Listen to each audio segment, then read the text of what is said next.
Serena felt the weight of his gaze long before she dared to look his way. The ambient clink of wine glasses and mellow Italian music filled the upscale restaurant, but a different kind of tension coiled in the air tonight.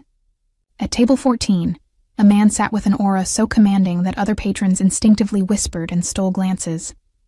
He was there. Dante Moretti, the most feared Mafia boss in the city, and he was used to people bending over backward to please him. Yet Serena, a junior waitress on the floor, did something no one ever dared. She ignored him outright. With steady breaths to calm her racing heart, Serena glided past Dante's table, tray balanced gracefully on her palm, offering warm smiles to every guest except the brooding, tattooed man in the corner. Her uniform's crisp white apron swished around her knees as she deliberately busied herself at far-off tables. Filling water here, clearing plates there, anywhere but at Dante's table. Dante's dark eyes narrowed from beneath neatly trimmed raven hair. He drummed his fingers, marked with intricate black ink tattoos curling under the cuffs of his tailored suit, against his untouched wine glass. He watched Serena intently, a predator studying prey, perplexed and irked by the audacity of being overlooked. A low murmur rose among Dante's entourage. One of his bodyguards leaned forward as Serena passed them by a third time, without so much as a glance. The guard's posture tensed, awaiting his boss's reaction. No one ignored Dante Moretti. Not restaurant owners who owed him protection money, not rival gangsters, and certainly not a waitress barely in her 20s. Serena could feel the burn of Dante's scrutiny on her back. Her pulse thudded in her ears, but she kept her expression serene, living up to her name, as if oblivious to the storm brewing at table 14.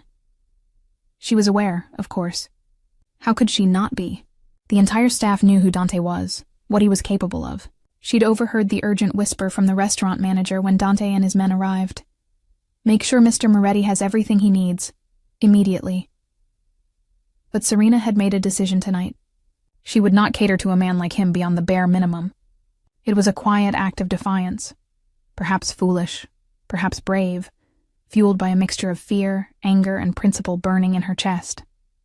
As Serena set down a bottle of sparkling water at another table, her colleague Mira hissed under her breath. "What are you doing? That's Dante Moretti over there. He's waiting for service." "I know exactly who he is," Serena whispered back without looking up, adjusting her tray. Her voice was calm, but her hands weren't entirely steady. Only Mira, close enough to notice, saw the slight tremble as Serena reached for an empty bread basket. Mira's eyes widened in alarm. "Then why aren't you—" "Someone else can serve him," Serena cut her friend off quietly. She forced a tight smile as a customer from table 10 thanked her for the water. Once the customer turned away, Serena added in a lower tone, "I'm not going over there, Mira." Before Mira could protest further, a deep, rich voice cut through the gentle clatter of the dining room. "Excuse me," Dante Moretti called out, his baritone polite, but laced with an unmistakable edge of authority. He raised a hand slightly, summoning her. Conversations at nearby tables hushed. Even the musicians in the corner missed a few beats as the lead violinist's bow quivered off-key. Serena's stomach flipped. This was the moment she had been simultaneously dreading and stubbornly provoking. Every rational part of Serena's mind screamed at her to hurry over, paste on a smile, apologize for any delay, and give the man whatever he wanted. That's what a smart person would do. That's what someone who valued their job, perhaps even their safety, would do. Instead, Serena inhaled slowly, pretending not to have heard him. Her heart hammered against her ribcage. She turned deliberately to pick up a pitcher of water from the waiter's station, as if refilling it were the most important task in the world. Her defiance hung in the air, bold and naked. A few gasps came from a table where diners watched with bated breath. Mira looked as though she might faint, her face gone pale. Dante's eyes flashed with open surprise at Serena's continued slight. He lowered his summoning hand, jaw tightening into an intrigued smirk. The air around him seemed to electrify. He leaned back in his leather-upholstered chair, never taking his gaze off Serena. The faintest hint of a dark smile played on his lips, equal parts amusement and irritation. One of his men, a burly fellow in a black suit, shifted as if to rise and compel the waitress over by force. But Dante lifted 2 fingers subtly, a silent command to wait. Serena busied herself wiping an already spotless section of the counter, as though completely unaware of him. But inside she was an earthquake of nerves. She dared not glance over, but she could feel him, intensity rolling off that corner like a thundercloud. She swallowed against a dry throat, running through the worst-case scenarios in her mind. What's he going to do? Throw a fit? Hurt me? Get me fired? This job was Serena's lifeline, but she also had her limits. She'd heard enough about Dante Moretti, rumored to run half the city's underworld, the man behind the curtain pulling strings with blood-stained hands.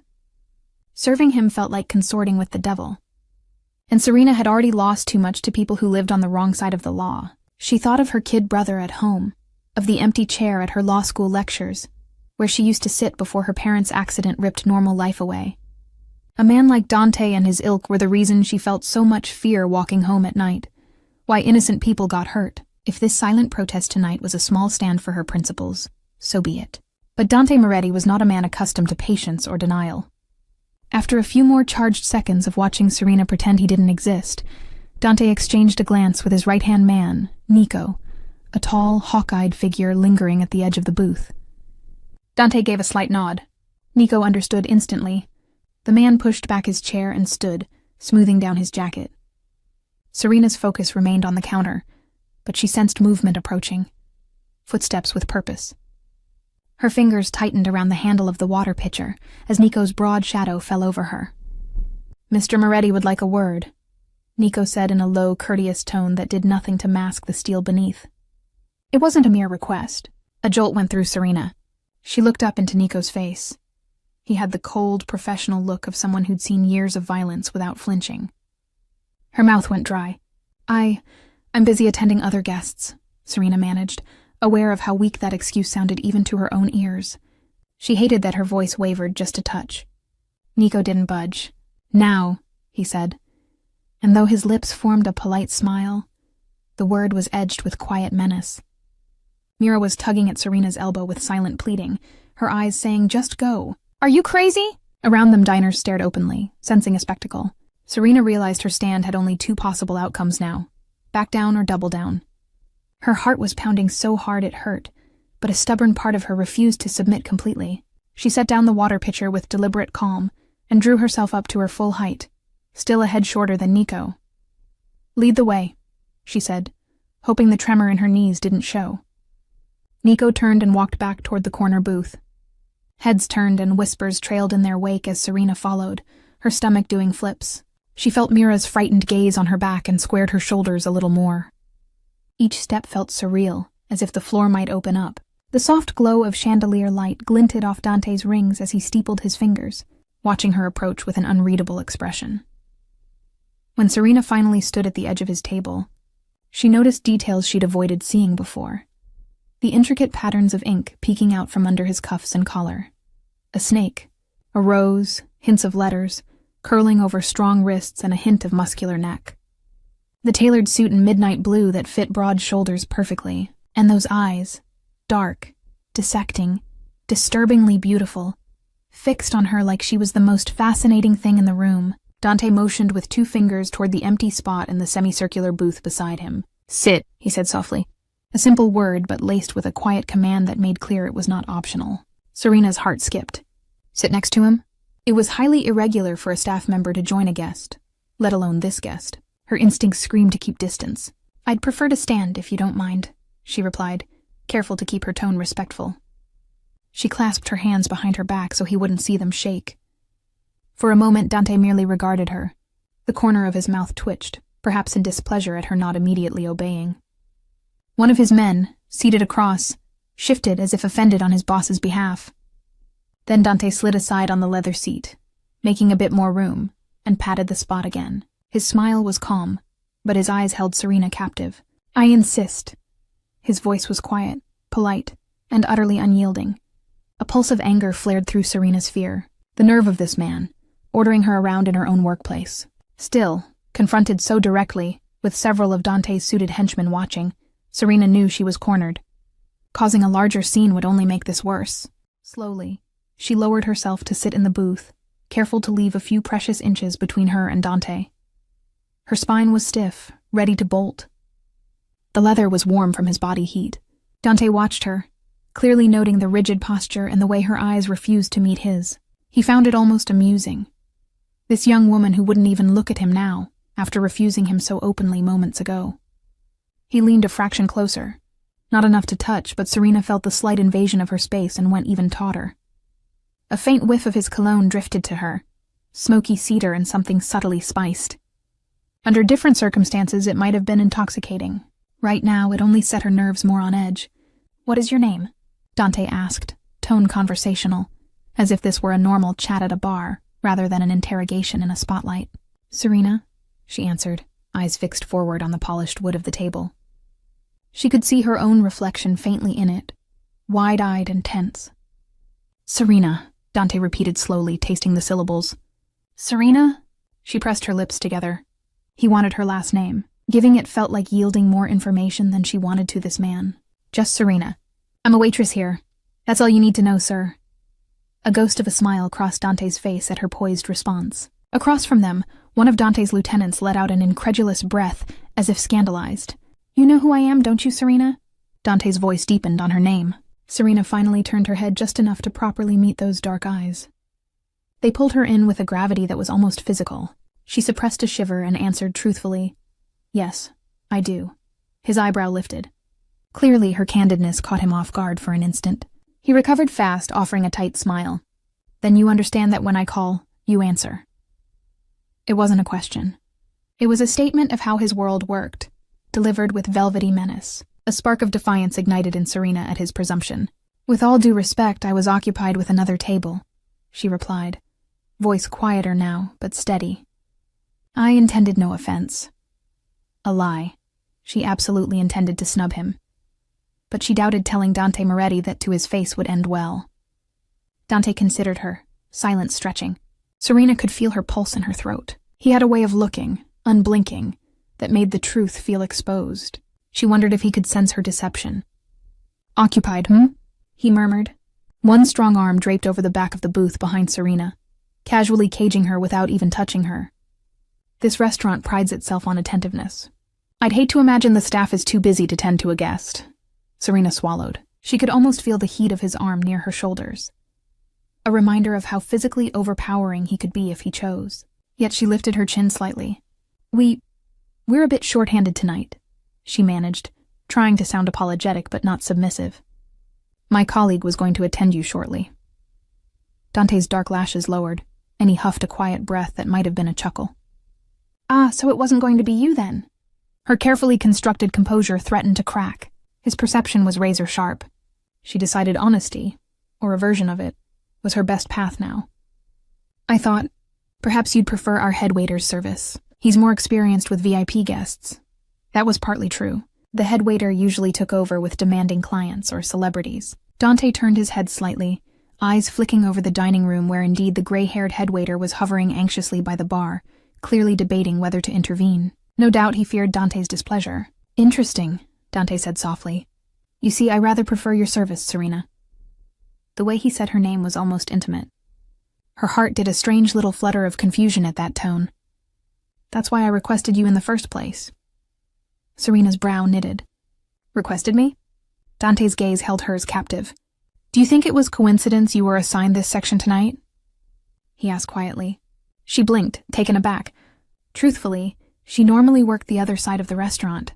Smaller tables, the newer staff section. Tonight she'd been surprised when the manager put her on the large corner booth at all. She assumed it was due to staff shortage. Seeing the dawning realization in her eyes, Dante gave a slow nod. "I requested the owner that you personally attend my table this evening." Serena's blood ran cold and hot all at once. A flush crept up her neck. Why would you do that? You didn't even know me." They had never officially met, though Serena had glimpsed him here once or twice before from afar. Why on earth had he asked for her? Dante didn't answer immediately. His eyes traced over her face, searching. Under that scrutiny, Serena felt strangely bare. Finally he spoke, voice low, almost thoughtful. "Let's say I like to be aware of interesting people in my city. A multilingual law student working nights to support her family. That's interesting to me." Her heart skipped a beat. "How did he—" He gently tapped a finger on the table, noting her shock. "Yes, Serena. I know a bit about you." Dante's tone was calm, but there was an undercurrent of satisfaction at catching her off guard. Serena felt a chill. This was worse than she thought. "Did you run a background check on me?" She hated how small her voice sounded. The idea that this criminal had dug into her personal life without her knowing made her skin crawl. "Such big eyes," Dante said softly, ignoring her question. like a little rabbit that wandered into the wolf's den. He tilted his head. Only you jumped into the den on purpose, didn't you? By provoking me. Serena's breath caught. Was that what she'd done? Yes, and now she felt like a fool. The den of wolves was exactly where she was sitting. Around the booth, his men watched her like circling predators. Her eyes darted toward the open restaurant. Most patrons had gone back to their meals, the immediate drama seemingly diffused now that she was at Dante's table. But she caught Mira still watching worriedly, and the manager's head peeking from the kitchen door. No one would come to her rescue if things went bad. They wouldn't dare. Dante's fingers lightly thrummed the back of the seat behind her, drawing her attention back. You haven't answered my question, Serena, he said. She realized he had indeed asked something while she'd been surveying the room. I'm sorry, could you repeat that? She asked quietly. His eyes hardened just a touch at having to repeat himself, but he obliged. I asked why you decided not to answer when I called for you. Each word was measured. Serena's throat tightened. A truthful answer could be disastrous. Because I think you're a terrible person and I don't respect you. That would likely go over poorly. She opted for a careful half-truth instead. It wasn't personal, she lied, keeping her voice as steady as possible. I was overwhelmed with my duties and... Before she could finish, Dante moved. His hand left the back of the booth and gently yet swiftly gripped her chin between thumb and forefinger, turning her face fully toward him. It wasn't painful, but the sudden contact sent Serena's senses reeling. Gasps sounded from some nearby tables that noticed the startlingly intimate gesture. Look at me, Dante commanded softly. Serena had no choice. Her eyes locked with his. Those dark irises seemed endless at this proximity, holding her in place as firmly as his hand on her chin. Dante's face was close now, his voice low enough for only her to hear. Don't lie to me. We both know you were ignoring me deliberately. Heat flooded Serena's cheeks, from anger at being handled, from fear, and something else entirely that she refused to name. She lifted a shaky hand and tried to pry his fingers away. Dante allowed her to push his hand down, releasing her chin, but he did not retreat far. Her skin tingled where his touch had been, leaving a contradictory mix of impressions. The cool metal of a ring on his pinky finger, the surprising gentleness of his hold, despite the underlying strength. Dante raised an eyebrow, awaiting her true answer. Serena's mind raced. She could double down on denial or face the music. Considering he already admitted to knowing about her background and had specifically arranged for her to serve him, which unsettled her immensely, honesty might be all she had left. Even so, frustration and fear bubbled up as defiance. Fine, she whispered harshly, careful not to let her voice carry beyond their booth. You're right. I did it on purpose. A flash of something. Surprise, respect, crossed Dante's face. Serena went on, words tumbling out in a heated whisper. I know men like you, Mr. Moretti. You think you own everything and everyone around you. You snap your fingers and people jump. Well, I'm not one of your trained dogs. Her heart hammered. She was dangerously close to insulting him outright. She bit back the rest of what she wanted to say. That men like him were why her life went off track. Why her parents were gone. No. That part she couldn't utter. Instead, she finished with a tight, I'm just here to do my job and go home. Serve you, don't serve you, it doesn't matter in the end. I'm irrelevant to you. So let me be and we'll have no problems. The moment the words were out, Serena regretted them. Her body went cold at her own boldness. Nico, still standing guard a few feet away, stepped forward with an angry frown, clearly hearing enough to be alarmed. Dante held up a hand to halt his approach, eyes never leaving Serena's face. The other men also stayed still, though tension spiked dangerously. Serena felt like she had stepped onto a live wire. Dante's stare bore into her, unreadable and intense. Several heartbeats passed. Then, to Serena's surprise, the corners of Dante's mouth curved upward. He began to chuckle, softly at first, then a little louder.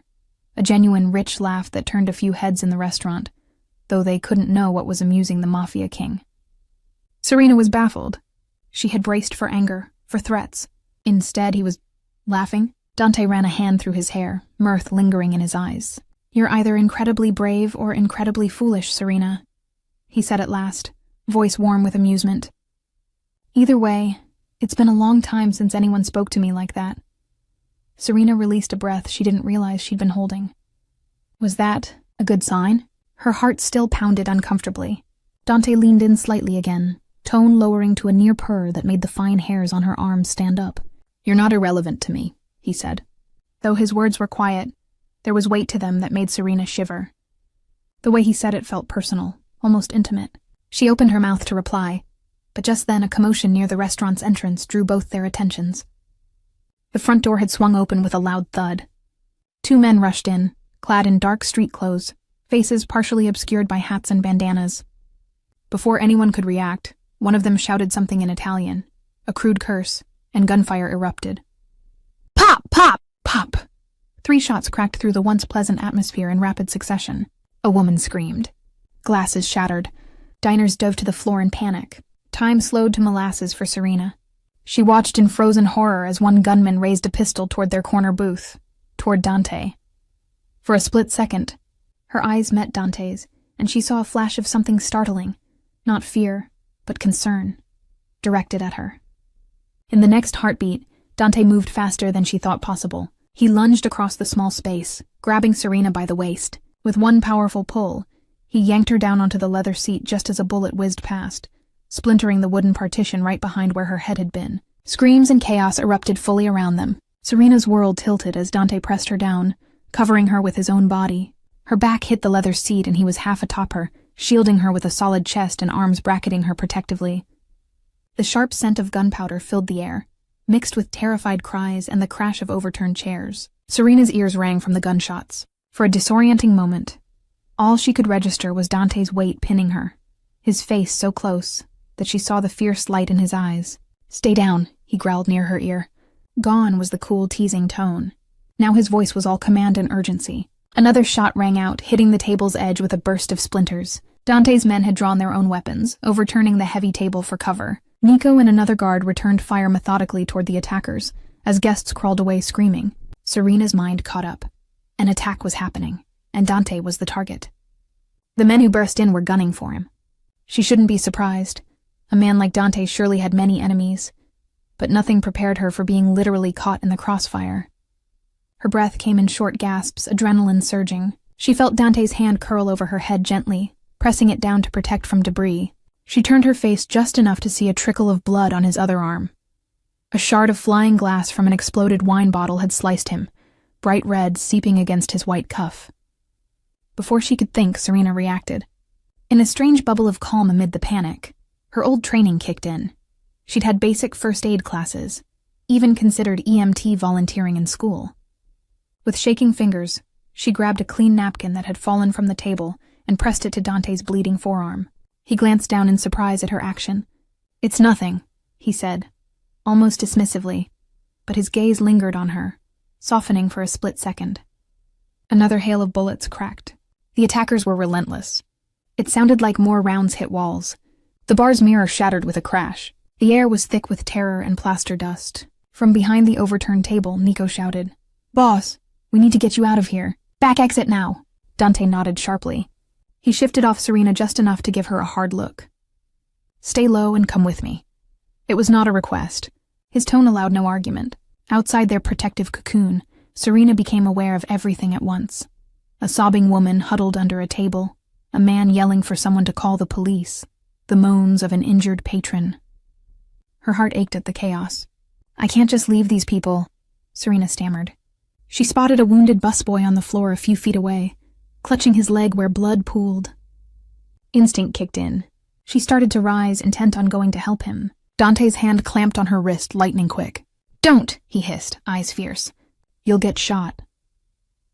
Torn between fear and duty, Serena looked helplessly at the boy writhing in pain. Only a teenager, his face ashen. Dante followed her gaze, then swore under his breath in Italian. With a jerk of his chin, he signaled one of his men. "Mario, grab the kid on your way out," he ordered. Immediately, the burly guard lunged toward the injured busboy, hefting him under the arms. Relief flooded Serena that the boy would be tended. Dante was already pulling her along, crouch-walking with Nico as cover. Serena held tight to Dante's arm as they moved swiftly toward the kitchen corridor that led to the back door. Gunfire still popped. One of Dante's men fired a covering shot that bought them a second. Serena felt a rush of air as another bullet zinged past her ear, striking the kitchen's swinging door ahead. She choked back a scream, focusing on moving, one foot in front of the other while staying hunched. They slipped through the swinging door into the stainless steel expanse of the kitchen. Frightened staff pressed themselves against counters, screaming at the sudden eruption of violence in their midst. Nico led the way to the rear exit, his gun raised. Dante kept his body between Serena and any danger, shielding her through the maze of counters and hanging pots. Serena's hand was clasped in his now, white-knuckled and holding for dear life. At the back, one of Dante's men kicked open the emergency exit. The alley outside was dimly lit. A black SUV idled just beyond, headlights off. Likely Dante's getaway vehicle, summoned by his forward-thinking crew. Nico dashed out first, checking the alley. "Clear," he barked. Dante hurried Serena toward the SUV. Mario followed, carrying the injured busboy, who whimpered but clung to consciousness. Another guard remained at the door, covering their retreat. Within seconds, Serena was bundled into the back seat of the SUV. Dante slid in right after, slamming the door. Nico jumped into the driver's seat and the engine roared to life. Tires squealed as they sped off into the night, leaving the carnage behind. Serena pressed herself into the leather seat, chest heaving as reality crashed down. She had just survived a shootout. Now she was in a car with the Mafia. She'd left her workplace in chaos, injured people behind, the police likely on their way. And her manager, Mira, probably wondering if she'd been kidnapped or killed. "Everyone okay?" Nico called from the front, eyes flicking to the rearview mirror. Dante quickly assessed. Serena seemed physically unhurt, just shaking like a leaf. Mario was applying pressure to the busboy's leg wound with the napkin Serena had given Dante, now repurposed for the worse injury. The teen groaned softly, but he was alive. "I've got you, kid. Stay with me," Mario muttered, trying to staunch the bleeding. Dante responded, "Go to docks, now." Nico nodded, making a sharp turn that pressed Serena against Dante. Serena barely registered she was practically leaning into Dante's side. Her whole body trembled uncontrollably as adrenaline dumped. "Where are you taking me?" she managed, voice trembling. "To somewhere safe," Dante replied firmly. "And where he nodded toward the injured boy, "can get help." Serena gulped a breath, trying to steady herself. She realized her hands were sticky. Looking down, she saw Dante's blood from his cut had smeared on her palms. She stared at the red stain, and suddenly it all caught up to her in a dizzying rush. The gunshots, the screams, being held down under Dante's arms as bullets flew. Her vision blurred. She was fainting. No, stay awake," she urged herself, but the shock was too much. She swayed. "Serena, look at me," Dante's voice cut through the haze. His arm tightened around her shoulders to steady her. She blinked hard, focusing on his face inches from hers in the dim car. His expression was uncharacteristically gentle, brow furrowed in concern. "That's it, breathe," Dante said. It was strangely comforting, how calm and steady his voice remained even now. Serena took a shuddery breath, then another, her vision clearing. "There you go," he murmured, holding her until she nodded that she was okay. Only then did he ease his protective hold, though he kept his arm resting behind her. Serena shut her eyes for a moment, centering herself as best she could. She pictured her little brother's face. She needed to stay alive and sane for him. A tear escaped down her cheek before she could stop it. "My brother," she croaked suddenly, eyes snapping open. He's home alone. If those men..." She looked at Dante in alarm, horrified that if the attackers thought she was close to Dante, they might target her family. Dante's face hardened in understanding. "Nico, phone," he ordered. Nico tossed a cell phone back without hesitation.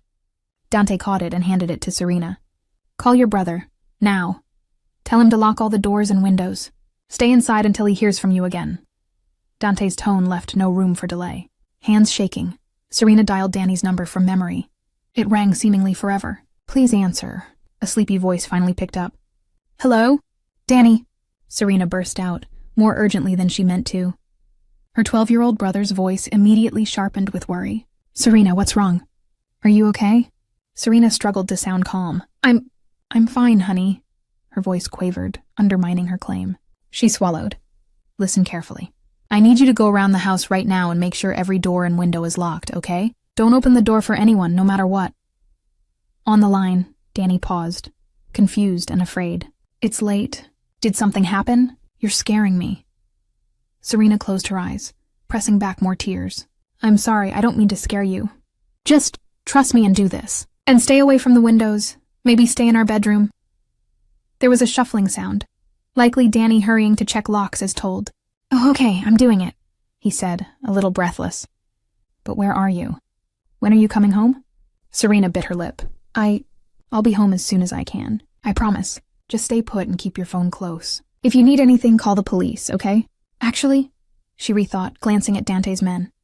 If those shooters were still roaming, were police safer or would that draw attention? But she trusted the cops in their area to respond properly. Yes, call 911 if anyone tries to get in or if you hear anything weird. But don't open the door at all, she emphasized. Serena, Danny's voice was small. You're in trouble, aren't you? Her heart clenched. He was perceptive. Since their parents died, he'd matured faster than his years. I'll be okay, she said, infusing as much confidence as she could. I'll explain everything later. Just do what I ask, please. I love you, Danny. A shaky breath. I love you too. Please come home soon. I will, she whispered, and gently ended the call. Serena handed the phone back to Dante with a trembling hand. Thank you, she murmured, sincere. Despite every instinct telling her not to trust a man like him, in this moment she was grateful he understood and acted to protect her brother. Dante simply nodded, slipping the phone away. He'll be all right. I'll have someone discreetly watch your street. Just in case. Serena should question how he could arrange that so easily, but she didn't. The fact that he would spare resources for her brother's safety at a time like this. She was grudgingly astonished. Meanwhile, Nico sped through the city streets. Sirens wailed in the distance, likely rushing to the restaurant they'd fled. Serena slumped back, the fight draining out of her. Her hands wouldn't stop shaking, so she clasped them tightly in her lap to hide it. After a few minutes that felt both like an instant and an eternity, the SUV pulled into a quiet side street and then into an underground garage beneath a nondescript building. A sign at the entrance read, Fontana Imports, deliveries only. The gate rolled down behind them, enclosing them in dim fluorescent light. They stopped by an elevator bay. Nico cut the engine. Mario carefully opened the door and got out with the injured busboy still in his arms. A middle-aged man in a collared shirt and a younger woman in nurse scrubs rushed over from a side door with a stretcher. This him? The man asked curtly, already guiding Mario to lay the teenager down. Dante nodded. Stray bullet to the leg, through and through. Keep him stable and anonymous, Doc. The doctor was already examining the wound as the nurse cut open the pant leg. You got it. I'll take care of him. Who's the girl? He added in a lower tone, flicking a glance at Serena as if asking whether she needed treatment. Serena started to answer, but Dante stepped in. She's with me, he said firmly, as if that explained everything. She's fine. Maybe a scratch or two. See to him first. In truth, Serena had a few minor scrapes on her hands and knees she hadn't noticed, likely from crawling or falling during the escape. But nothing serious. She was largely okay. The doctor and nurse whisked the stretcher away, presumably to a private clinic space Dante had set up. Mario followed to assist. Nico lingered by the car, speaking quietly into a phone, likely coordinating security or getting updates on the attack. That left Serena standing by Dante in the cool garage, utterly out of her depth. Now that immediate danger had passed, an awkward silence grew. Serena realized she was essentially alone with Dante Moretti, the notorious Mafia boss she had been desperate to avoid hours ago.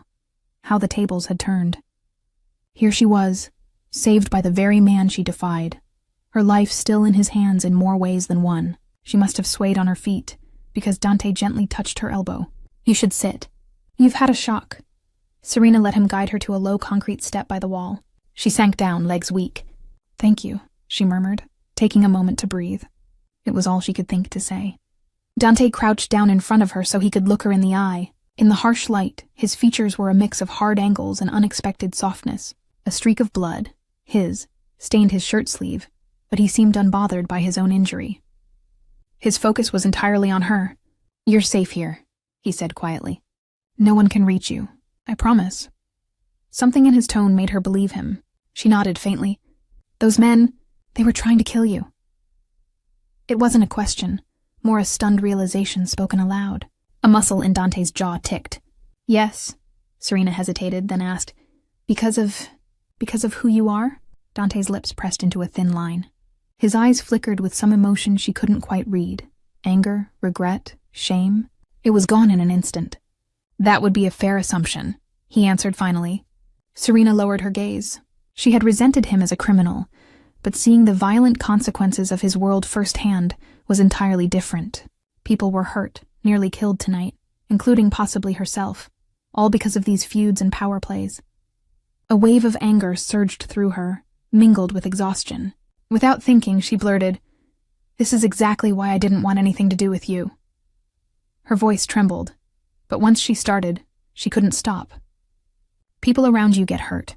Your world, it destroys everything it touches. I just wanted to serve tables and go home to my brother. But now—" Her voice broke.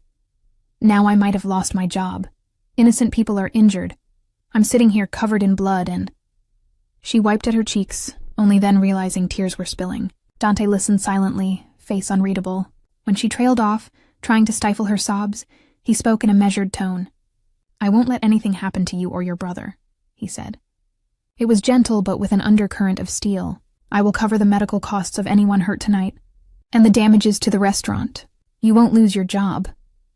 He paused, then added wryly, "Unless you still want to quit after this." Serena managed a shaky laugh through her tears at that unexpected remark. The idea of returning to work like normal after tonight was almost absurd. She sniffled, wiping her face with the back of her hand. She hadn't anticipated breaking down in front of Dante Moretti of all people. Mortified at her outburst, she tried to compose herself. "Here," Dante said softly. He offered a pristine handkerchief from his pocket. She took it hesitantly and dabbed her eyes. It smelled like him, that subtle cologne. "Thank you," she whispered, not just for the cloth, but for what he'd promised. She wasn't sure if she could fully trust his word, but something about the way he said it made her feel oddly reassured. An awkward stillness settled in the garage. The emotional whirlwind of the night was catching up to both of them. Serena realized Dante was still crouched there at eye level, showing surprising patience as she gathered herself. He cleared his throat lightly. "What you said earlier, in the restaurant." He trailed off, gaze drifting past her shoulder as if recalling her heated words. Serena's stomach dropped. Would he punish her now for that insolence? She braced, spine stiffening, but Dante's eyes met hers again and he looked almost contrite. "You were right, in a way," he admitted quietly. "People around me do get hurt. It's why I keep certain boundaries. Why I usually don't let myself care about anyone outside my circle." Serena felt a small tug in her chest at the rawness in his tone. Was Dante Moretti confessing regret? He continued, "I don't want what happened tonight to happen ever again. Especially not to you." The intensity in that last line made her breath hitch. She searched his face. "Then maybe you should keep away from me," she said softly, though the thought made an unexpected pang in her heart. After all, she'd wanted nothing but distance from him at first, right? Dante's expression hardened with resolve. "No, that would be worse. Those men saw you. They'll think you're connected to me now. If they're foolish enough to try again, they could target you to get at me." Serena's blood ran cold. She hadn't considered that. By getting involved tonight, she and Danny might now be targets. She could never forgive herself if harm came to her brother because of her. What do we do then?" she asked, voice a fragile whisper. Dante rose from his crouch in one fluid motion. He extended a hand to her. "We ensure they can't hurt you. That means staying somewhere secure until my men find out who they were and deal with it." Serena stared at his offered hand, then up at him. "Staying somewhere secure? You mean with you?" He inclined his head. "My home is heavily guarded. Or a safe house, if you prefer. But I promise you'll be protected. You have my word, Serena." The idea of stepping even deeper into his world frightened her. Yet, could she really go back to her apartment and pretend everything was fine? If he was right, she and Danny might be in danger as witnesses or perceived pawns. She realized she already implicitly trusted Dante to keep that promise. He had saved her life tonight, and he had shown concern for her brother's safety too. Slowly, Serena placed her hand in his. His fingers closed around hers firmly, their warmth steadying her frayed nerves. "Oh, okay," she conceded quietly. "Just until this is sorted." She added the qualifier to herself to feel less like she was surrendering her normal life entirely. Dante gently pulled her to her feet. The world spun a bit. She was still drained. He caught her by the elbow to steady her. Standing this close, Serena was reminded anew how tall and solid he was. Yet she didn't feel scared, just aware. "All right," Dante said, a hint of relief in his voice. He turned to Nico, who had finished his call and was watching respectfully. "Bring the car around front. We'll head home." Nico nodded and jogged off to retrieve the vehicle to street level. Dante looked back at Serena. "We'll pick up your brother on the way," he said. Serena's eyes widened. "Pick up Danny?" "But," Dante raised a placating hand. "He'll be safer under guard with us. You'll feel better having him where you can see he's okay, no?" Serena had to admit the thought of having Danny with her was a huge relief. She hated leaving him alone when dangerous people were at large. Still, bringing a 12-year-old into a mobster's home felt crazy. Dante must have sensed her hesitation. "I have a younger sister," he offered unexpectedly, voice gentler. "She's older than your brother now, but when she was little, I took care of her. I know how important siblings are. I give you my word. I'll treat Danny as if he were family, all right?" The sincerity in his tone melted Serena's remaining resistance. She nodded. "Thank you." As Nico pulled the car around, Serena quickly texted Danny to expect her soon and that a friend was driving her. She left out specifics, just told him to pack an overnight bag. She had a feeling they wouldn't return home immediately. It felt surreal sending such instructions to her kid brother. Moments later, Dante was guiding Serena into the back seat of a different car, a low-key black sedan this time. Dante took the seat beside her, while Nico drove. 15 minutes later, they arrived on Serena's quiet residential street. It was nearly midnight. Danny was peeking from behind the curtains anxiously. Serena insisted she approach the door alone to avoid scaring him with strange men. Dante agreed, hanging back by the car with Nico. The moment Serena unlocked the door, Danny yanked it open and flung himself into her arms. "I was so scared," he mumbled against her, voice wobbling. She hugged him fiercely, heart hurting with love and relief. "It's okay, I'm okay," she whispered. "But we have to leave for a bit, honey. Just for safety. I promise I'll explain later." Danny pulled back, wiping his eyes with his sleeve. That's when he noticed the black sedan at the curb and the two imposing figures standing near it under the street lamp. He looked up at Serena, worried and confused. "Who's that?" Serena swallowed. "Some friends of mine." At least one of them felt that way now.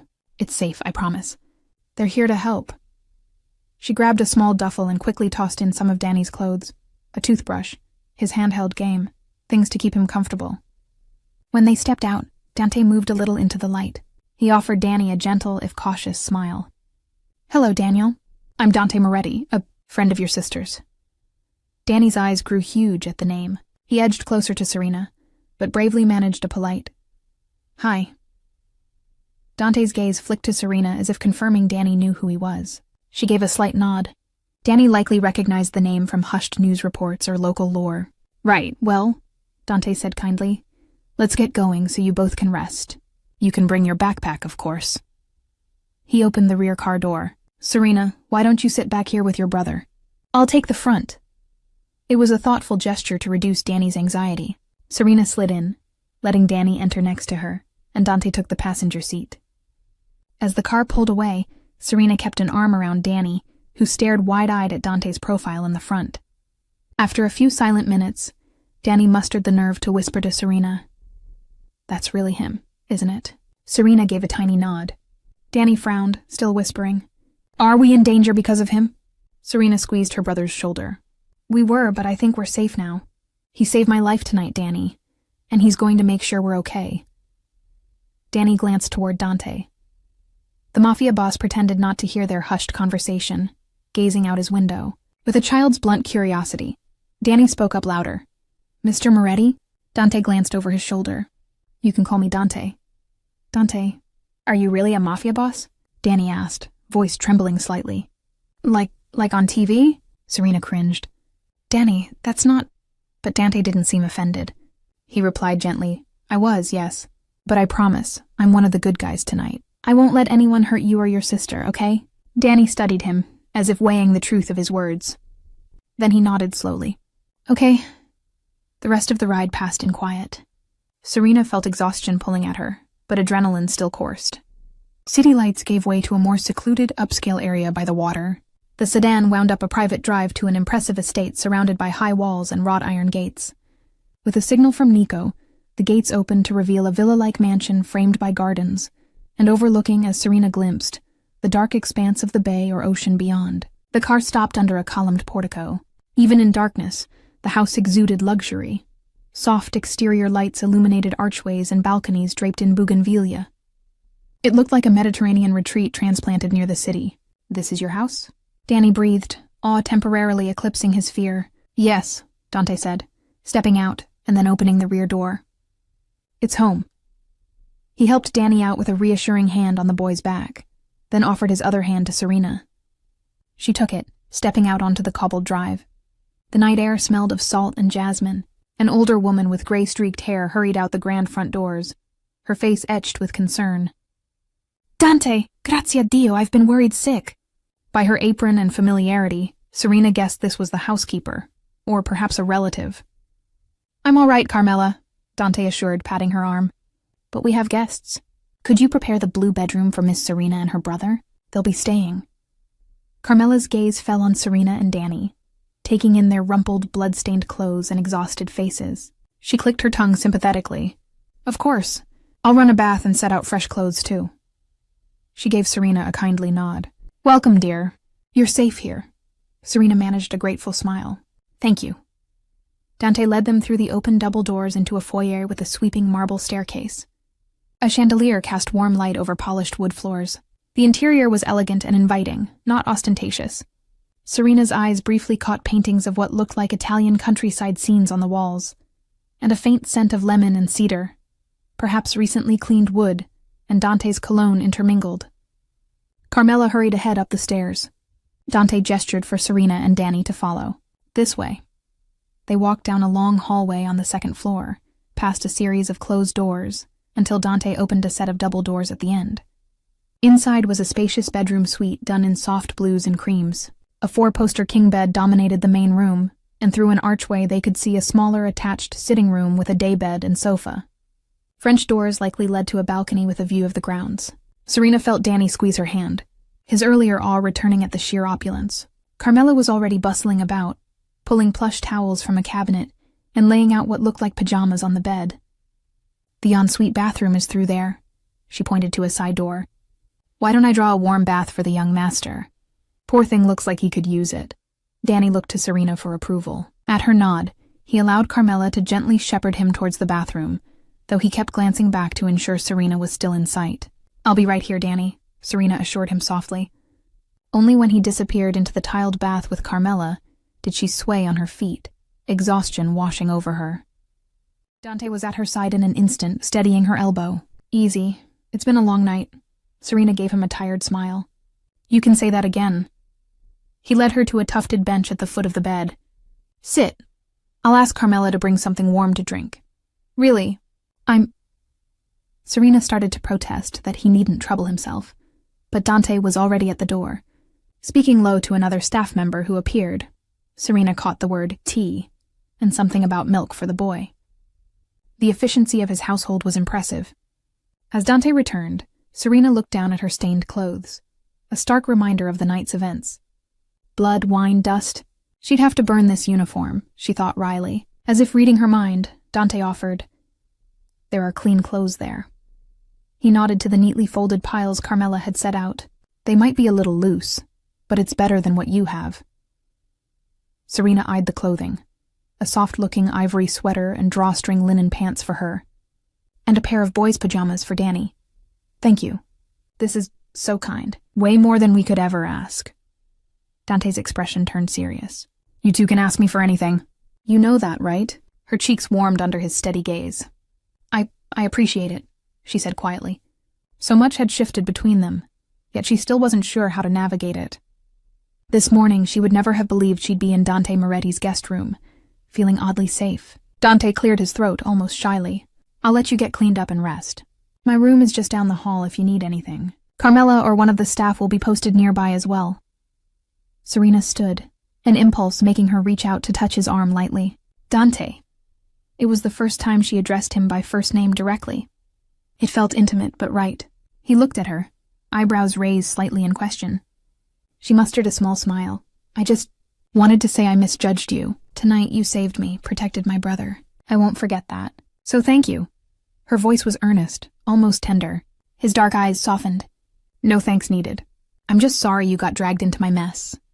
She shook her head. "Maybe it was my fate for being so stubborn," she said with a tired chuckle. Dante gave a faint smile. They stood there for a moment, the air between them thick with words unspoken.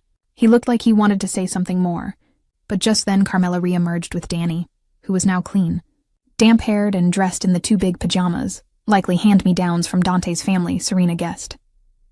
The boy yawned widely. Carmela smiled at them. "He's all set. Already nodding off. Indeed, Danny blinked heavy lids, instinctively moving to Serena's side. Serena wrapped an arm around him. Thank you, Carmela. For everything. The housekeeper waved a hand. Think nothing of it. I'll leave some cocoa here if he wants it, and chamomile tea for you.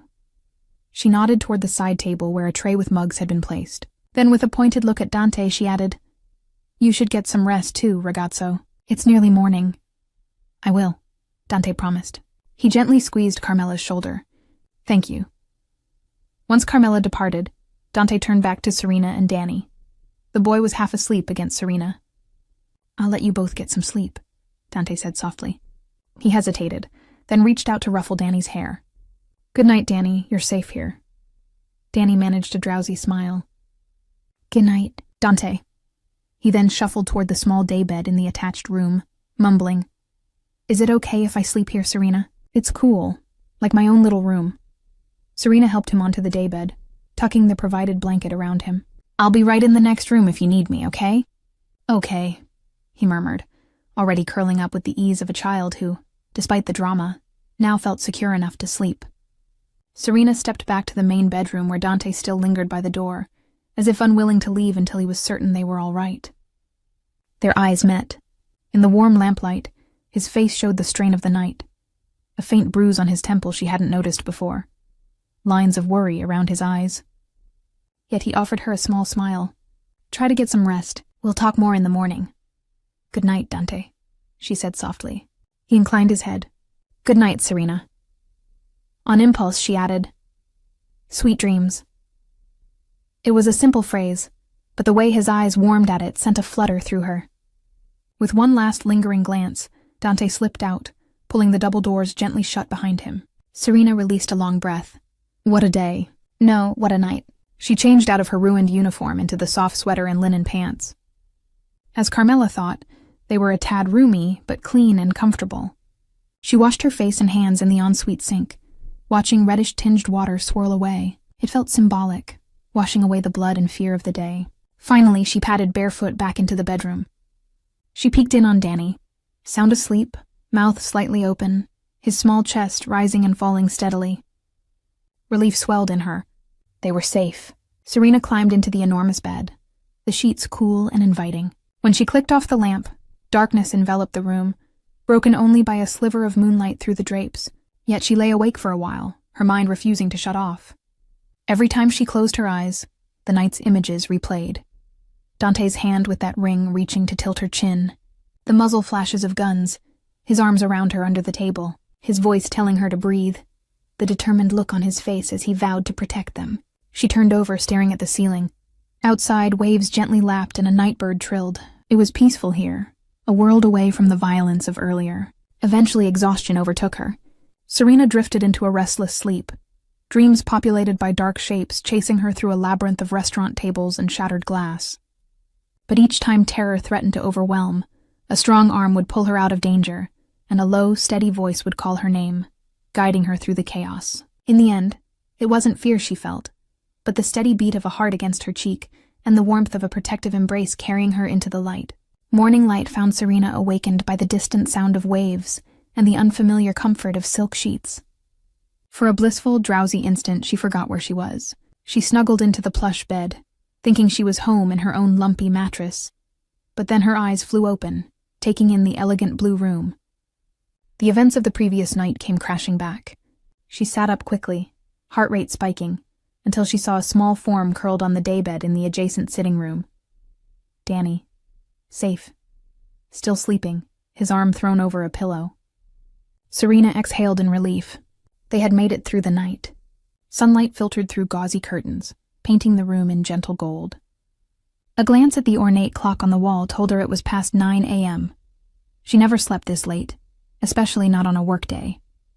Work, the restaurant, what must they think? And Mira? But as she rose, wincing at a bruise on her knee, Serena realized going back to the restaurant was out of the question for now. Everything had changed. She needed to speak to Dante, to understand what came next. Quietly, she peeked in at Danny once more.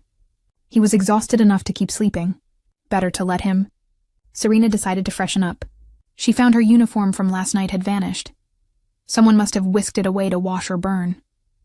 In its place lay a neat stack of casual clothes that fit her well enough. Jeans and a soft blue blouse. Possibly belonging to Dante's late mother or sister. Serena changed quickly, combed her dark hair with her fingers, and slipped out to find Dante. The house was silent in the way large homes often are, each sound swallowed by high ceilings and hallways.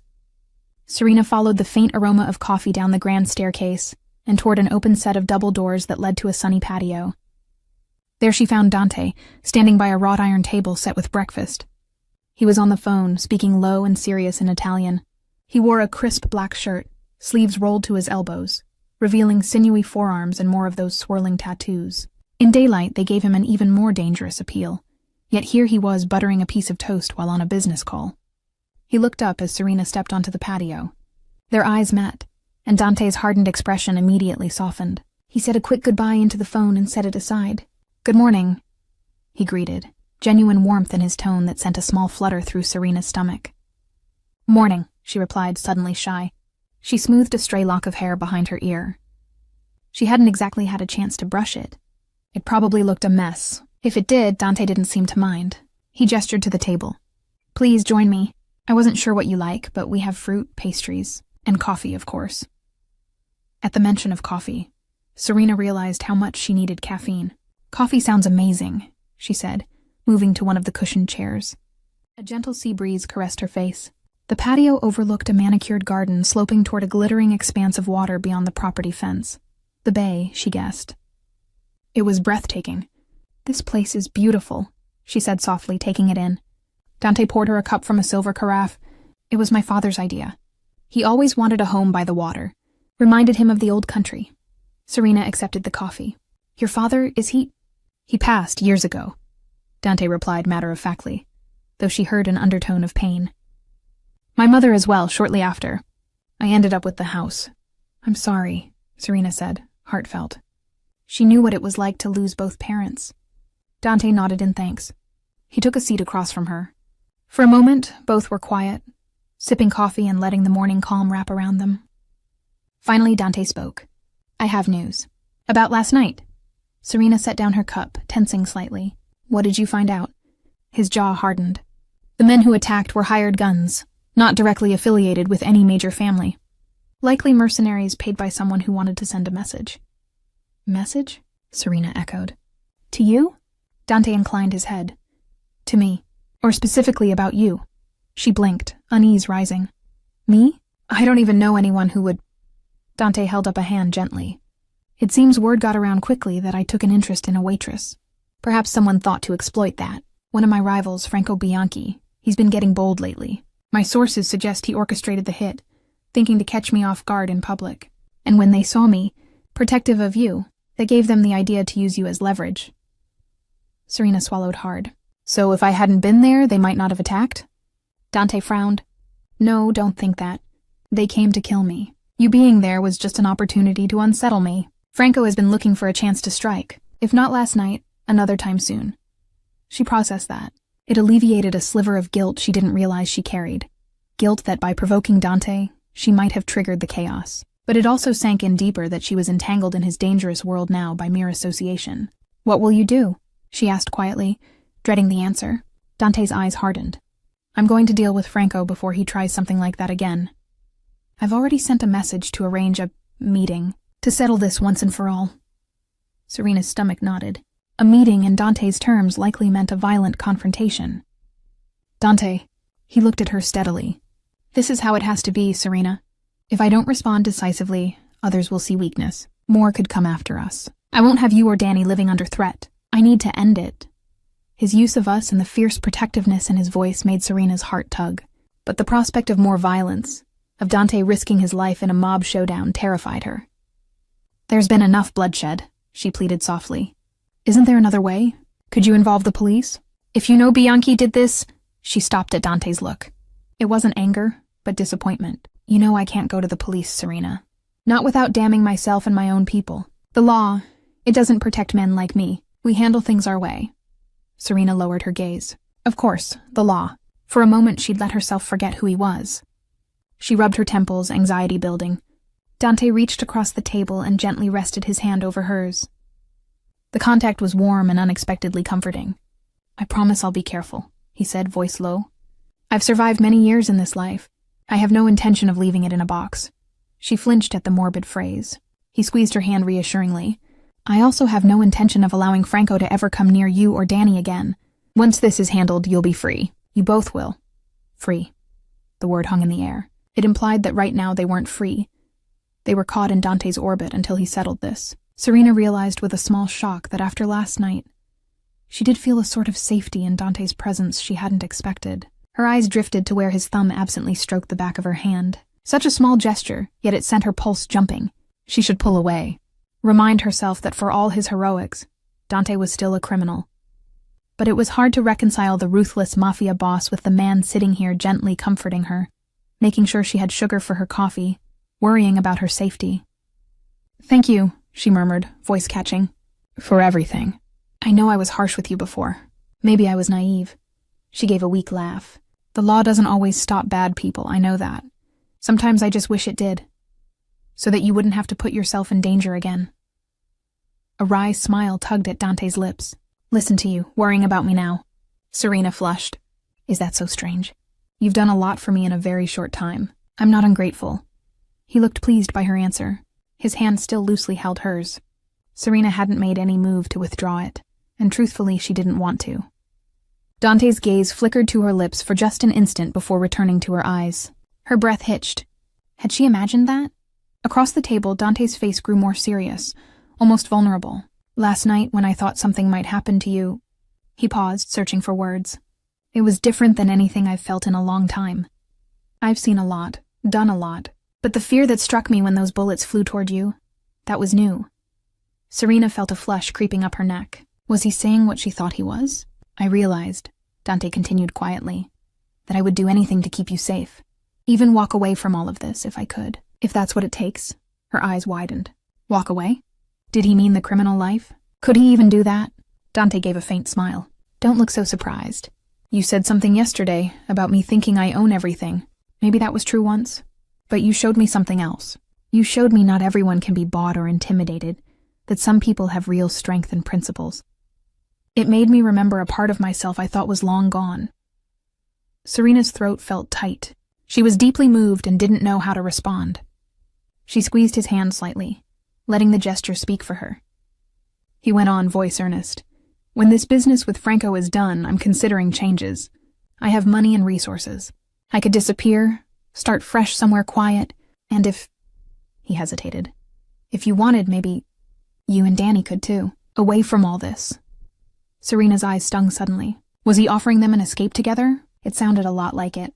"You barely know us," she said softly, though her heart leapt at the idea of a life away from fear, and surprisingly, at the idea of Dante being part of that life. "I know enough," Dante replied, deep voice warm. "You're brave, loyal, you care for your family fiercely. You're everything good I've been missing. And Danny? He reminds me a bit of myself at his age, protective of his sister." He smiled knowingly. Serena let out a soft laugh, wiping a tear that escaped. "He is a little protector, though he still sleeps with a nightlight," she added affectionately. Dante chuckled. "There's no shame in that." They shared a gentle look. Serena realized how natural this felt, having coffee and talking about life and family with him like he was a close friend. Or more. Her heart began beating faster as she became acutely aware of how close they were leaning. Dante's face was only a foot or so from hers across the small table. His hand still held hers, thumb caressing small circles that made her skin tingle. She felt heat rising in her cheeks again, but this time it wasn't from anger or fear. It was from attraction. Undeniable mutual attraction. Am I really falling for him? She wondered, astonished at herself. But how could she not be moved by this man who proved more than his fearsome reputation, who showed her kindness and kept her safe? The moment stretched, golden and delicate. Dante's eyes dropped once more to her lips, this time lingering. Serena's breath caught. She found herself leaning forward ever so slightly, drawn in as if by gravity. Dante mirrored her, leaning closer across the table. The world narrowed to just them. The distant cry of a seagull and the rustle of vines fell away. Serena's lips parted, her heart racing in anticipation. She could see a new softness in Dante's usually guarded expression, something yearning that echoed her own feelings. He was going to kiss her, and she wanted him to, despite everything she truly did. Suddenly, The sharp trill of a phone ringing inside the house shattered the moment.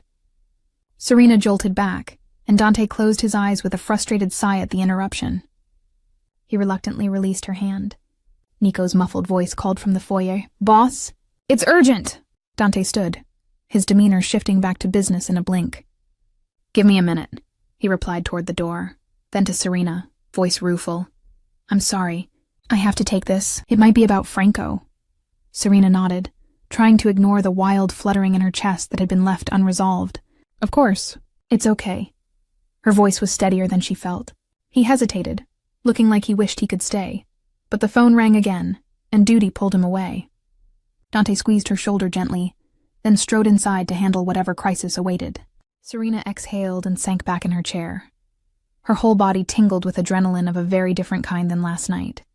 She pressed her fingertips to her lips, almost in disbelief at how close they'd come to crossing that line.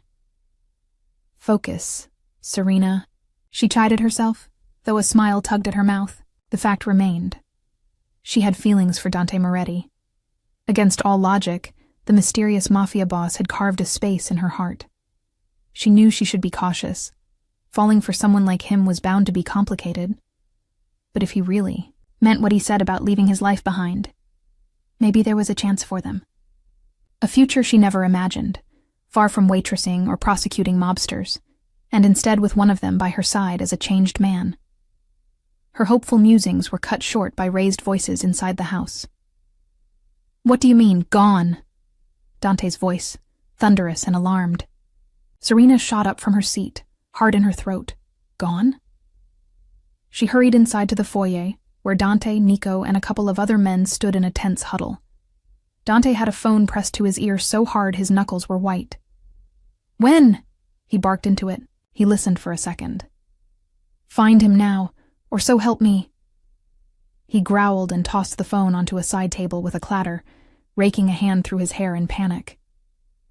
Serena stepped forward, fear spiking through her. "Dante? What happened?" Dante turned to her, and the look on his face made her blood run cold. It was a mixture of worry and barely restrained rage. "It's your brother," he said, voice strained. "Danny is gone." For a moment, the words didn't make sense. Serena just stared. "Gone? What do you—" "He's upstairs sleeping. I just saw him—" She whirled, ready to dash back to the bedroom, but Nico stepped into her path, gently grabbing her shoulders. "Serena, he's not there," Nico said, grim resignation in his voice. "I checked. The window in the sitting room is wide open." "Open?" Serena's mind reeled. She had left it closed, hadn't she? Her body went cold. No, he can't be." With surprising tenderness, Nico squeezed her shoulders, steadying her. "We found this by the window." He held up a small white card. On it, scrawled in black marker, were chilling words. "If you want your kid brother back, come to where it all began. Alone. F." Serena recognized it as a business card from the restaurant. Franco must have left it as an ugly calling card. She gasped, swaying on her feet. Dante was at her side in an instant, wrapping an arm around her waist. Serena hardly registered leaning into him as she read the note again. "Danny kidnapped. No, God. Please, no." "How?" Her voice shook violently. "How did they get him? We had guards." Dante looked like he was holding himself together by pure will. There was a distraction at the front gate, a van that overturned. In the commotion, someone slipped over the back wall. They likely entered through the kitchen. Danny was alone in the sitting room. It happened fast. His face twisted with guilt and fury. "They knocked out one of my men. By the time another patrol noticed, the car was gone." Serena felt like she might vomit. She clutched Dante's shirt, fisting the fabric, needing something solid. "We have to get him back," she cried, voice breaking with desperation. "He's just a child, Dante. They'll hurt him." "They won't," Dante interrupted fiercely, turning her to face him. Both his hands gripped her shoulders, not ungently but firm enough to demand her focus. "Look at me. I swear to you, we will get him back safely. I will trade my life for his if I have to. The raw determination in his tone steadied her a fraction. Serena choked back sobs and forced herself to take a breath. Her brother needed her lucid. She nodded shakily, and Dante eased his grip, though his eyes remained blazing. He spun to Nico. He said where it all began. That means the restaurant. Likely, Nico agreed. Understood, boss. Dante was already moving, shrugging on a jacket and checking a gun clip with brutal efficiency. He was the Mafia lord again, mask of cold focus sliding into place, but Serena could see his hands tremble ever so slightly. She wiped her tears, rage starting to burn through the fear. Franco had taken her baby brother. There would be no mercy. I'm coming with you, she said, voice hardening. Dante whirled, already shaking his head. No, absolutely not. It's a trap for me, Serena, and I'm not going to risk you too. Serena squared her shoulders, anger lending her strength. This is my brother. I'm not staying behind. Either I go with you now, or I'll find my own way there. Dante looked torn between frustration and reluctant admiration at her resolve. Behind him, one of his other men muttered, "She's as stubborn as the boss." Nico gave a slight nod. "She might be safer with us than left here, boss, given the circumstances." Dante cursed under his breath, then jabbed a finger at Serena. "Fine. But you do exactly as I say, understood? And you stay behind me." "Understood," she replied immediately. In different circumstances, Serena might have smiled at how quickly he relented. But right now, her thoughts were only on Danny. Nico strapped an extra Kevlar vest on under his jacket and handed one to Dante, who offered it to Serena. It was too large and bulky, but she slipped it on. Dante then opened a cabinet near the foyer and pulled out a compact handgun. He hesitated only a second before holding it out to Serena.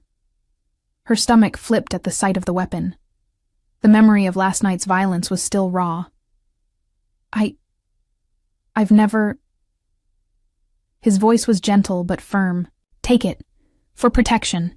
Aim and pull, that's it. I pray you won't need it, but..." Serena's hand shook as she accepted the cold metal. It felt heavy and wrong in her grasp, but she nodded resolutely. "Oh, okay." Dante stepped forward and placed his hands over hers on the gun for a moment. Meeting her eyes, "Safety's here. Leave it off now. Only use it if you absolutely have to. And if you do..." His jaw tightened. "Don't hesitate. They won't." Serena swallowed and nodded.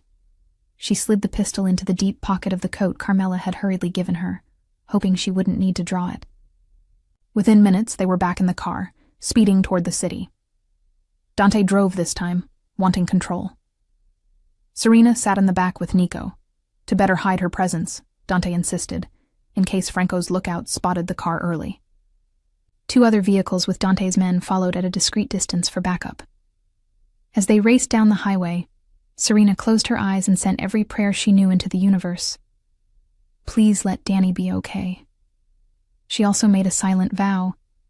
If her brother was harmed, nothing in heaven or hell would stop her from seeing Franco pay. They approached the restaurant just past noon. It was closed off with police tape from the prior night's investigation, the windows still bullet-pocked. Franco clearly didn't care about subtlety. Dante parked a block away, as instructed by the note. He turned off the engine. They sat for a second in taut silence. Dante took a breath and turned in his seat to face Serena. His eyes bore into hers with equal parts fear and determination. Gently, he reached out and cupped her cheek. "If anything goes wrong..." "No," Serena interrupted, placing her hand over his. "Don't you dare say goodbye." A muscle in his jaw twitched. "We'll get him out. But Franco, he might not honor his word. I need you to be prepared for anything." Serena nodded, though her heart was in her throat. "I am." He studied her for a beat, then unexpectedly leaned forward and pressed a quick, hard kiss to her forehead. "Stay behind me, and no matter what happens, keep yourself safe. Danny needs at least one of us." Before she could respond, he pulled away and exited the car. Serena steeled herself, fingers brushing the hidden gun in her pocket, and followed. The midday sun was blinding compared to the dark of earlier. The street was eerily quiet given the circumstances. Dante walked beside Serena, keeping her slightly behind his right shoulder. Nico trailed a few paces back, feigning distance, but she knew he was ready to jump in. The other backup teams remained out of sight for now. They reached the restaurant's front entrance. The door was ajar. Dante pushed it open, the bell tinkling oddly in the silence. Inside, Serena's heart clenched. The dining area was dim, and in disarray from the shootout. Overturned chairs, dried blood staining the floor in places, yellow evidence markers still scattered. It reeked of stale fear and cleaning bleach. And there, in the center of it all, was Franco Bianchi. He stood with a casual arrogance, flanked by 3 goons with guns pointed at the door. Franco wore a pale suit and an insufferably smug expression. A bandage wrapped his left forearm, courtesy of Dante's bullet, Serena realized grimly. Despite his injury, Franco looked triumphant. Serena's gaze immediately found Danny. Her little brother was being held by a hulking man to the side, a hand clamped over Danny's mouth, and a gun to his small head. He looked unharmed, but terrified, tears streaking his cheeks. Serena almost broke from cover right then, but Dante stepped forward, keeping himself slightly in front of her. "Franco," Dante greeted in a low, dangerous voice. "You wanted me. Here I am, let the boy go," Franco chuckled, stepping forward. Dante Moretti, always so heroic. "I'll admit, you had me worried last night, running off and all. But look, you came right to me gift-wrapped, and you even brought your pretty little waitress. How sweet." His eyes flicked to Serena, and she saw the malice in them. Rage flared inside her at his gaze, but Dante shifted subtly, blocking Franco's line of sight to her. "You have me. Let the boy go, as agreed." "Agreed?" Franco laughed, a cold, rasping sound. "I don't recall agreeing to anything yet. Here's my offer. You surrender, turn over control of your territories to me, and I might let the boy and the girl walk away unharmed. You, however," he smirked, "well, your reign ends today one way or another." Serena's hands curled into fists. She could feel the tension radiating from Dante. Even unarmed, that she could see, he exuded lethal intent. "Franco, you harm that child, and you'll wish the police got to you before I do," Dante growled. Franco rolled his eyes. "Spare me. This whole debacle is because you went soft for a piece of skirt. Did you think you could play house, Moretti? You? Look how easy it was for me to snatch the boy. What if I'd taken the girl instead, He flashed a predatory grin at Serena over Dante's shoulder. "Maybe I still will after I put you in the ground. A little trophy for my victory." Dante lunged half a step forward, fury contorting his face. "Touch her and I'll—" Ah! Franco sing-songed, raising a hand. His gunmen cocked their weapons in unison, aiming at Dante. The man restraining Danny pressed the pistol harder to the boy's temple, making Danny whimper. Dante froze, chest heaving with barely controlled wrath. Serena could feel her own nails biting her palms. She had to clench her jaw to keep from screaming at Franco. "That's better," Franco sneered. "Now toss any guns, nice and slow." Dante raised his hand slightly. From the corner of her eye, Serena saw him slide a small pistol from his waistband with 2 fingers and drop it to the floor. One thug strode forward to kick it away. "Good," Franco said. "Now here's how it's going to go. You, Dante, will walk out that back door with my associates into their van, and we'll take a little drive. Once I have you secure, I'll release the boy. Maybe even the waitress if I'm feeling generous. Though," he leered, "I might keep her around. She's got spirit." Serena trembled with hatred. She subtly shifted her position a half step to the side, trying to get a clear line of sight on the man holding Danny. Dante had told her to stay behind him, but her best shot, literally, at protecting them, might be coming from an unexpected angle. The goon with Danny was about 10 feet to their right, slightly behind the bar, with his attention mostly on Dante. One shot, Serena thought. If she could take that guy down, Dante could probably handle the rest in the confusion, but she had to time it perfectly. Dante's voice rang out, drawing Franco's focus fully back to him. "I'll go with you willingly if you let them go right now. That's the only way this ends without more blood." Franco sneered. "No bargaining, Moretti. You're in no position. First you get in the van. Then I'll consider letting the brats go. Or maybe I'll leave them here with a phone to call 911 after we're gone. Either way, you'll be dead by tonight." Dante's eyes slid to Danny, then to Serena. She saw turmoil there. He was weighing Franco's words, trying to find any safe option for them. Finally, Dante slowly lowered himself to his knees, putting his hands behind his head. In a quiet, hoarse voice, he said, "Let the boy step away and I'll do whatever you want. Just don't hurt him." Serena's heart plummeted. Dante was surrendering. Franco's face lit up with victorious glee. One of the gunmen moved to yank Dante's arms and begin binding his wrists with a zip tie. Serena realized with dawning horror that if they tied Dante up and took him, Franco would never keep his promise. Danny would be collateral damage, and she'd likely end up silenced as well. No, this could not happen. Her mind flashed back to the pistol in her pocket, and to every crime drama and self-defense lesson she'd ever known. If there was ever a time for her to be brave, it was now. Hands trembling, she carefully slid the gun from her coat pocket, keeping it hidden behind her thigh. The safety was already off, as Dante had instructed. Her eyes met Dante's for a fraction of a second. He must have sensed something, because he gave a small shake of his head, almost imperceptible. He was telling her no. But Serena ignored it. She had to act. Drawing a steadying breath, she stepped forward, moving slightly to Dante's left, which gave her a clearer angle toward Danny's captor. The man noticed and barked, "Stay where you are, girl." Franco's attention snapped to Serena. The heroine emerges. "Feeling left out, dear?" Serena raised her hands as if in surrender, her right hand still gripping the gun hidden along her thigh. Her heart was in her throat. She had never shot anyone, never even truly imagined doing so. But for Danny and Dante, she would. She deliberately let a few tears spill, selling fear to distract them. "Please, let my brother go. He's just a kid," she pleaded, voice shaking. Franco smirked. "Oh, touching. Don't worry, sweetheart, you'll see him soon." Serena's blood boiled. She took one more step, now directly in front of Dante, who remained on his knees. Her movement placed her almost between Dante and Franco's men, partially blocking their immediate line of fire if she acted fast. She met Dante's eyes briefly. In them she saw fear, for her, not himself. And she saw something else, trust. He gave the slightest nod. "Now. Down!" Serena screamed, and in one motion she pulled the pistol up from behind her leg and fired at the thug holding Danny. The gun's bang was ear-splitting in the enclosed space. Her aim was a touch off. The bullet slammed into the man's shoulder, not his chest as intended, but it did the job. The thug yelled in pain, stumbling back and releasing Danny. The gun at Danny's head clattered away as the man reflexively clutched his shoulder. Chaos erupted. Dante lunged up from his knees, crashing into the gunman beside him before the man could react. Nico, who had crept right outside the entrance, burst in with his weapon drawn, firing at the third thug by Franco. That man went down with a cry, clutching his leg. Franco cursed and dove for cover behind an upturned table, drawing his own pistol in a flash. Danny, now free, scampered instinctively toward Serena. She rushed forward and pushed him behind a solid wooden pillar. "Stay down," she gasped, positioning herself between him and danger. Dante was wrestling with the thug he'd tackled, the two rolling behind a booth in a flurry of fists. A shot rang out. Serena's heart about stopped, but a second later Dante rose, having slammed the man's head into the floor, knocking him unconscious. The thug's stray shot had buried in the ceiling.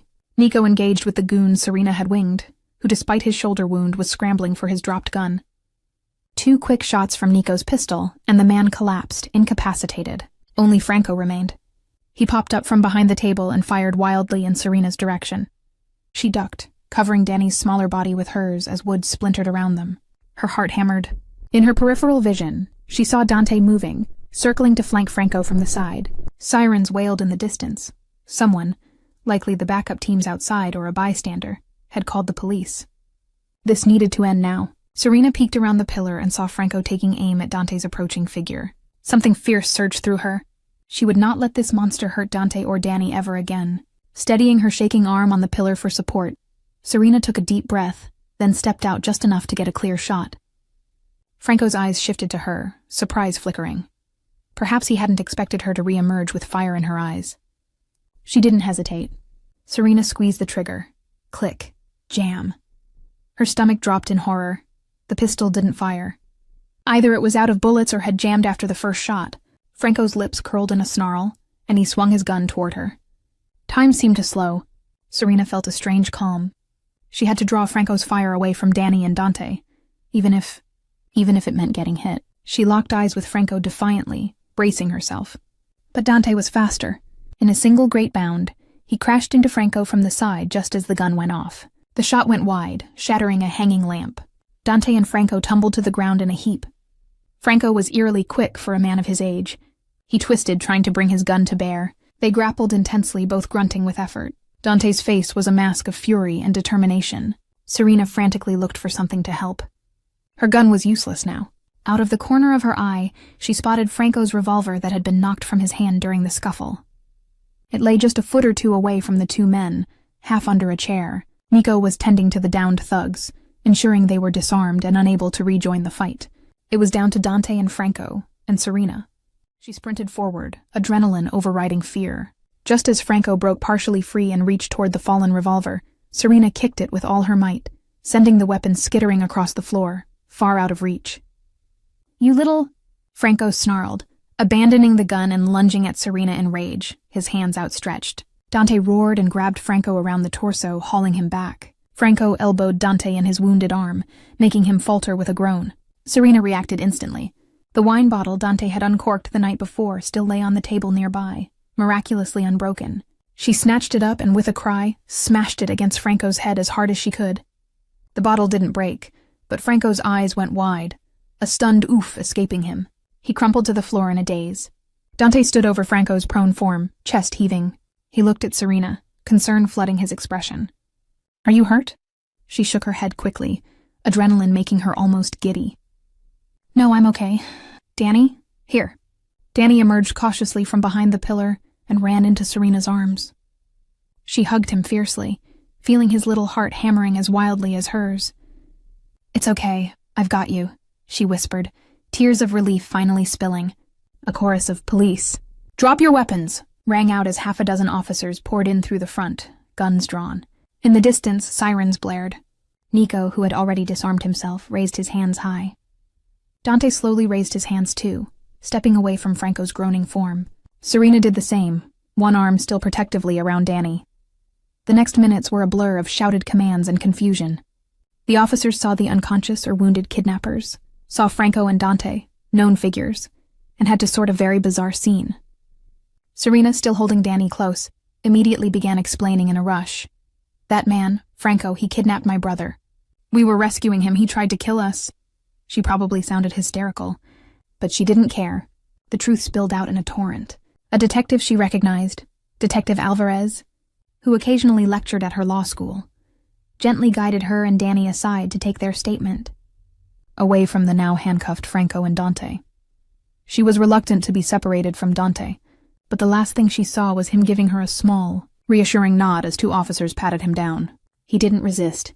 By the time Serena finished giving her account, leaving out a few details like her having a gun, simply saying she distracted Franco, paramedics were treating the injured men. Franco, bleeding from the head and with a likely concussion, was taken into custody with a slew of charges waiting: kidnapping, attempted murder, and everything from the night before. Dante and his men were also taken in for questioning, though Detective Alvarez quietly told Serena that given the circumstances, it appeared they'd acted in defense of life. "You may have saved a lot of lives by stopping Bianchi," the detective admitted to Serena, shaking his head in amazement at her bravery. Serena simply asked which hospital the injured busboy from last night had been taken to, and hearing he was stable, she sighed in relief. Hours later, after statements were signed and Danny had been checked out by EMTs, thankfully unharmed, just frightened, Serena found herself standing on the police station steps with her brother by her side. They watched as Dante emerged from the precinct doors, Nico and a few of his loyal men right behind. Dante was free to go, for now. There would be legalities to sort out, but in this scenario, he was oddly on the right side of the law. He paused at the top of the steps, eyes scanning until they locked onto Serena and Danny waiting below. Serena's heart did a little flip. She hadn't realized just how desperately she'd needed to see him, unharmed and free, until that very moment. A broad smile broke over her face. Dante descended the steps quickly. Before he could say a word, Serena launched herself forward and threw her arms around his neck, hugging him tightly. Dante staggered back a half step in surprise, then wrapped her in an embrace just as fierce, burying his face against her hair. She felt him tremble slightly as he exhaled. Danny grinned and grabbed onto them as well, turning it into a tangle of hugs on the sidewalk. One of Dante's men let out a low whistle and a cheer, which Dante silenced with a half-hearted glare, but he was smiling too. Finally, Serena pulled back enough to look Dante in the eyes. Without hesitation, she reached up and pressed her lips to his in a soft, full kiss. Dante inhaled sharply, momentarily stunned, then cupped her face gently and returned the kiss with all the pent-up passion and relief in his heart. Serena heard someone, likely Nico, whoop in the background, but all she felt was Dante's warmth and the rightness of this moment. When they finally parted, both a little breathless, Dante rested his forehead against hers. "I thought I lost you," he whispered, voice raw. Serena shook her head, smiling through tears. "We made it. And I love you, Dante." The words spilled out, true and sure. His eyes widened slightly, then shone with joy. "Ti amo, Serena," he murmured. "I love you. I think I've loved you from the moment you looked me in the eye and dared to defy me." He gave a soft laugh, maybe even from when I first heard you speak and realized what a remarkable woman you are. Serena let out a happy sob, laughing as tears rolled down. Dante brushed them away with his thumbs tenderly. Danny cleared his throat with the dramatic disgust only a preteen could manage. "Ugh, are you guys gonna kiss again?" Serena and Dante both burst into laughter. Dante crouched to Danny's level. "Get used to it, kid," he said, putting an arm around Danny's shoulders and drawing Serena down with his other arm, so the three of them huddled close. "And Danny, I owe you an apology. You were in danger because of me." Danny shook his head. "Those bad guys were the ones who did it. You saved me. You saved us." Dante looked at Serena, who nodded in agreement. He swallowed hard, emotion thick in his voice. "I promise I will never let anything like that happen again. I'm done with that life. For good," Serena believed him. She saw it in his eyes, a resolution and peace that hadn't been there before. Franco's attack had been the final straw that set Dante free of the Underworld's chains. She gently took Dante's hand, intertwining her fingers with his. "We're free now," she said softly. He squeezed her hand, a smile curving his lips. "Free to live our lives the way we choose, together." Serena leaned in and kissed him once more, a quick sweet peck that still made Danny gag theatrically. She and Dante laughed, pure happiness bubbling out. As they walked to Nico's car, which he had brought around to give them a ride home, Danny bounded ahead with an energy that only kids have after such an ordeal. He was excitedly chattering about how cool Serena was for hitting the kidnapper with a bottle, and how Dante's tackle was like Captain America or something. It warmed Serena's heart to see her brother already recovering, hero worship in his eyes for Dante. Dante listened amusedly, then swooped Danny up suddenly onto his shoulders as they walked, making the boy yelp in surprise, then laugh. Serena watched them, feeling tears prick again, this time out of sheer gratitude. They had gained something precious through all this, a family. In the weeks that followed, Dante made good on his word. He cooperated with authorities to quietly dismantle parts of his crime operations and distance himself from others. With Franco Bianchi and key associates behind bars due to overwhelming evidence of multiple felonies, a major threat was removed. Dante's own legal slate was surprisingly clean, given that most witnesses painted him as a victim or hero in the recent incidents. Any lingering investigations into his past gradually fizzled, either for lack of evidence, or perhaps a few strings pulled behind the scenes. With his wealth mostly intact and blood off his hands, at least from these events, Dante began investing in legitimate enterprises. One of those was the very restaurant where he and Serena met. It needed new owners after the scandal, and Dante anonymously funded its rebuilding, stipulating that all employees' jobs, including Mira's and the manager's, were secure. Serena had smiled when she heard, "Trust Dante to take care of everyone quietly." As for Serena, she chose not to return to waitressing, with Dante's enthusiastic support. Instead, she picked up her law studies again part-time and devoted herself to a new project, an outreach program for at-risk youth in the city to steer them away from crime and violence. Dante volunteered anonymously as a donor and even a mentor in disguise. The kids just thought he was a successful businessman with cool stories. Watching him guide teens on the right path, using his experiences to help rather than harm, made Serena fall even deeper in love.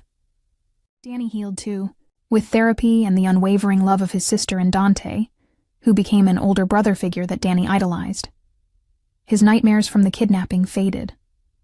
Soon he was back to being a happy, sarcastic middle schooler, albeit one who boasted to a few close friends that a real-life ex-mob boss was teaching him how to play chess and self-defense. One golden evening about a year later, Serena found herself strolling along a quiet Italian seaside village's cobbled street, hand in hand with Dante while Danny skipped stones in the surf ahead with their dog. The villa they rented for the summer overlooked a peaceful harbor, far removed from the bustle of the city. Dante had indeed walked away from the violent world, and Serena had gladly walked with him. They still spent time in the city for her work and Danny's school, but more and more, they carved out spaces that were just their own, untouched by the past. As the setting sun painted the sky in pinks and oranges, Serena leaned her head on Dante's shoulder. "Have you ever been this happy?" she asked softly. Dante looked down at her, his eyes warm and content. "Never. Not until you."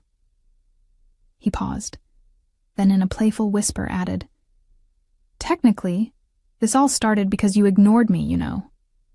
Serena laughed, swatting his arm lightly. "Best bad service of your life, hmm?" He chuckled and pressed a kiss to her hair. It definitely earned the biggest tip. "My heart." Serena groaned at the cheesy line, but secretly she loved it. She turned and rose up to kiss him lovingly, the salty breeze tossing her hair around them. Dante kissed her back, slow and sweet, still as captivated by her as that first night. You two are hopeless," Danny's voice called from down the beach, though he was grinning. "Come on, I found a cool crab." Serena and Dante broke apart laughing. Hand in hand, they walked toward Danny, ready to admire his discovery and share in his youthful excitement. They had come such a long way from that fateful night in the restaurant. Through danger and fear, through brave defiance and bold sacrifices, they had forged an unbreakable bond. Serena had helped Dante find the man he could be outside of crime, and Dante had shown Serena depths of love and protection she never knew. No, their life wasn't what either expected, it was better. It was real and honest in theirs. As Serena slipped her arm around Dante's waist and watched Danny proudly pointing out a tiny crab scuttling by the shore, she realized she wouldn't trade a second of the journey that led them here. The waitress and the Mafia boss, an unlikely pair who found love in the most unlikely way, had overcome every demon and danger. Now, under the golden sky of a peaceful new world, they were simply a family, and together, they walked forward into a bright future, far beyond the shadows of the past, where love and hope would forever guide them home.